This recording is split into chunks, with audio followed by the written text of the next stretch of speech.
Ben Shapiro, the 32-year-old former editor-at-large of Breitbart News, doesn't come across as this sort of conservative who would be cannibalized by his ideological fellow travelers for being too soft. The titles of his books and ebooks, for example, suggest solidly right-wing beliefs: Porn Generation, How Social Liberalism is Corrupting Our Future, Brainwashed, How Universities Indoctrinate America's Youth, and The People vs. Barack Obama, The Criminal Case Against the Obama Administration, to name a few. These are strange times on the right, and since his resignation from Breitbart in March, Shapiro, currently editor-in-chief of Daily Wire, has increasingly found himself targeted by the so-called alt-right movement, a loose conglomeration of online personalities, many if not most of them anonymous, currently devoted to tweeting and posting their support for Donald Trump and attacking those who disagree, often in racist and anti-Semitic ways. They have been denigrating Shapiro as a pussy, a cuck, and, inevitably, given the nature of this movement, a Jew, and Kika. His former employer has gone after him too. Shortly after Shapiro resigned, Breitbart published, and then quickly pulled down, a bizarre article bylined with a pseudonym previously used by Shapiro's father on Breitbart and headlined, "Ben Shapiro Betrays Loyal Breitbart Readers in Pursuit of Fox News Contributorship." Shapiro's father, David Shapiro, stepped down as a contributor at the same time Shapiro did. Ben told Politico that his father had written under a pseudonym to shield himself from the death threats Ben receives. Then, last week, Breitbart published a piece by an alt-right Twitter personality known as Pizza Party Ben. Yes, that was how his byline appeared on the site, that consisted mostly of a video mocking Shapiro for having complained about anti-Semitism, the alt-right, and Trump. The nadir came a couple of weeks ago, though, when Shapiro's wife gave birth to the couple's second child. As the Daily Wire noted, Shapiro was hit with a wave of vicious anti-Semitic abuse, including multiple Holocaust references and requests that Shapiro and his family be sent to the ovens. It wasn't supposed to go down this way. Until he left Breitbart, Shapiro, a conservative wunderkind who graduated from UCLA when he was 20, he also published his first book that year, and Harvard Law when he was 23, was the site's young, telegenic face. On YouTube, there are dozens of videos of him on TV and at speaking events discussing everything from Black Lives Matter to media bias favoring the anti-Israel left to the spoiled children for the microaggression era, and they tend to rack up hundreds of thousands of views or more. Even if you disagree with him, and, full disclosure, I disagree with almost every one of his positions on everything, it's hard not to acknowledge that he is a forceful speaker.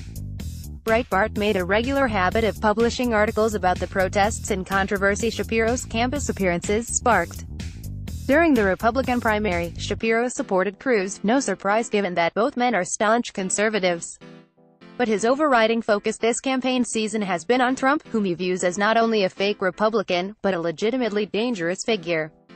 So on March 4th, Shapiro came out as I stand with small government and free markets in religious freedom and personal responsibility. Donald Trump stands against all of these things.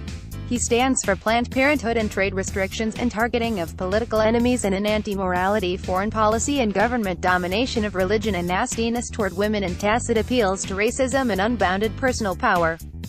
I stand with the Constitution of the United States, and its embedded protection of my God-given rights through governmental checks and balances. Donald Trump does not. I stand with conservatism. Donald Trump stands against it. I stand with. It was clear that this put him at odds with Breitbart, which by then had transformed itself, in the eyes of many, into something of a Trump propaganda outlet.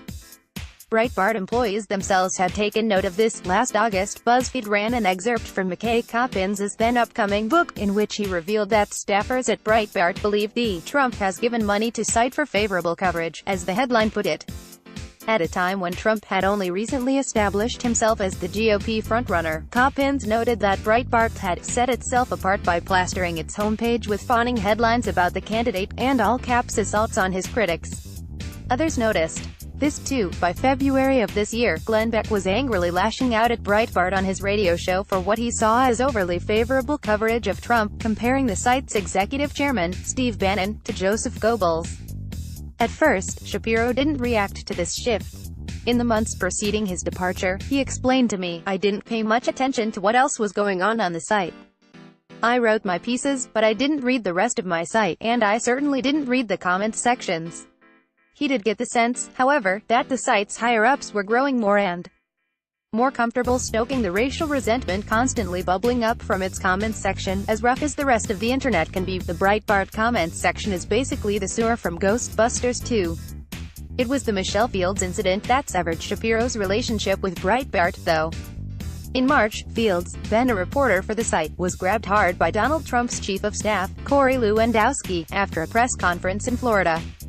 Breitbart did not exactly come out swinging in defense of Fields, raising eyebrows among journalists both outside and within the organization.